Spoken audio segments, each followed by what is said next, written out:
एक बार सीवी रमन की भेंट तत्कालीन सर संघचालक गुरुजी से हुई। सीवी रमन ने फिर अपनी इच्छा जताते हुए कहा, आपने देश से एक बहुत प्रतिभावान वैज्ञानिक छीन लिया। तो गुरुजी ने कहा, देश में आपको बहुत वैज्ञानिक मिल जाएंगे, परंतु हमारे पास तो एक ही रज्जू है। वर्तमान में हिंदू और हिंदुत्व पर जोरदार बहस छिड़ी है। 1992-93 में भी इसी विषय पर बहस छिड़ी थी। तब रज्जू भैया ने एक ब्रिटिश पत्रकार को ऐसा मजेदार उत्तर दिया कि वह हक्का बक्का रह गया। 1993 में रज्जू भैया लंदन प्रवास पर थे। रज्जू भैया से पत्रकार ने पूछा, आप कुछ अलग प्रकार के हिंदू नजर आते हैं, तो क्या हम आपको आक्रामक हिंदू कह सकते हैं? रज्जू भैया ने सहज भाव से कहा, हम ना तो दब्बू हिंदू हैं और ना ही आक्रामक हिंदू, हम मुखर हिंदू हैं, क्योंकि हम अपने विचार का तर्क दूसरों के समक्ष रखते हैं और बड़ी दृढ़ता के साथ इन्हें प्रकट करते हैं। हम हिंदू होने पर शर्म महसूस नहीं करते, हमें हिंदू होने का गर्व है। 1975 में जब संपूर्ण देश पर आपातकाल का काला अध्याय थोप दिया गया और तत्कालीन सर संघचालक बाला साहब देवरस को गिरफ्तार कर लिया गया, तब रज्जू भैया ही थे जिन्होंने गौरव छदम नाम से आपातकाल के समय देश भर में भ्रमण किया और जेलों में जाकर अलग अलग दल के नेताओं से संपर्क कर एक दल के रूप में एकजुट करने के प्रयास में जुटे रहे। परिणाम स्वरूप जनता पार्टी का गठन हुआ।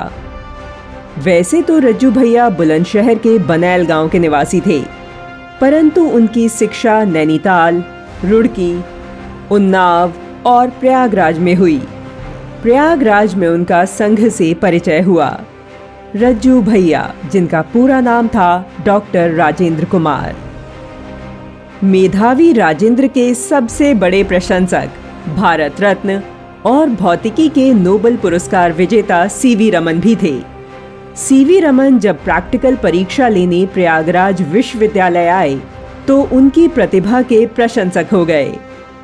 सीवी रमन ने तत्काल उन्हें बेंगलुरु चलने का ऑफर दिया, परंतु रज्जू भैया ने उन्हें स्पष्ट रूप से मना कर दिया।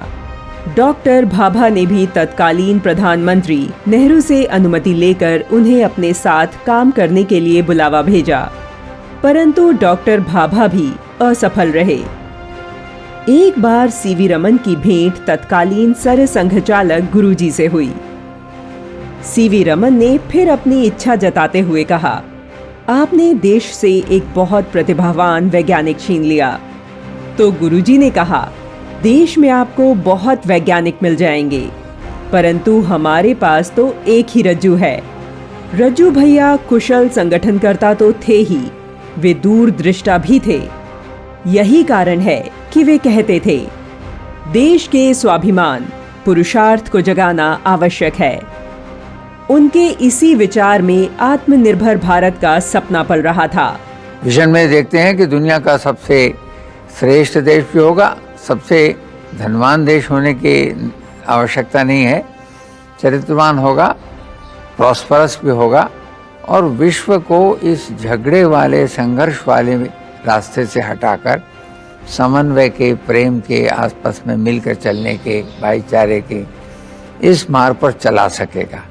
मगर वही चला सकेगा भारत कि जो खुद मजबूत है, समृद्ध है और किसी के आगे हाथ फैलाने के लिए किसी चीज में तैयार नहीं। रज्जू भैया गौ संवर्धन सहित मदरसों में दी जाने वाली शिक्षा को लेकर भी चिंतित रहते और मुस्लिम बच्चों के भविष्य की चिंता करते थे। उन्होंने मदरसे की कैरिकुलम का स्टडी किया है, उसमें उनको बायोग्राफीज पढ़ाते हैं। तो बायोग्राफीज में आपको सुनकर आश्चर्य होगा, 100 बायोग्राफीज 5 साल में मदरसे में पढ़ाते हैं। उसमें केवल 4 बायोग्राफीज हिंदुस्तान की है और उनमें किसकी है? मौलाना आज़ाद, जाकिर हुसैन, महात्मा गांधी, जवाहरलाल, और बाकी हारून रशीद, सुलेमान, उमर, हजरत अली, सब किन देशों से उनको बेचारों को कुछ मतलब ही नहीं है। और उनको विवेकानंद नहीं मालूम, उनको रामकृष्ण नहीं मालूम, उनको बंकिम चंद्र नहीं मालूम। आज उनकी इसी चिंता को दूर करने का प्रयास वर्तमान सरकार कर रही है। मदरसों को आधुनिक शिक्षा पद्धति से जोड़ने का प्रयास निरंतर हो रहा है। रज्जू भैया ने संपूर्ण जीवन राष्ट्र की सेवा में अर्पित कर दिया। ऐसे विराट व्यक्तित्व वाले रज्जू भैया को शत शत नमन है।